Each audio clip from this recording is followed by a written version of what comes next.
साईश कृपानिधे किल नृणाम् सर्वार्थसिद्धिप्रदम् युष्मत्पादरजप्रभावमतुलम् भ्रातापि वक्ता क्षमः सद्भक्त्या शरणम् कृताञ्जलिपुट सम्प्रापितोऽस्मि प्रभो श्रीमत्साई परेश पादकमलान् नान्यशरण्यम् मम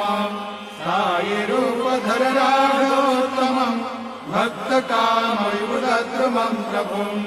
माययोपातचित्तशुद्धये चिन्तयाम्यहर्निशम् मुदा शरत्सुधांशुप्रतिमम् प्रकाशम् कृपातपत्रम् तव साईनाथ त्वदीयपादाब्जसमाश्रितानाम् स्वच्छायया तापमपाकरोतु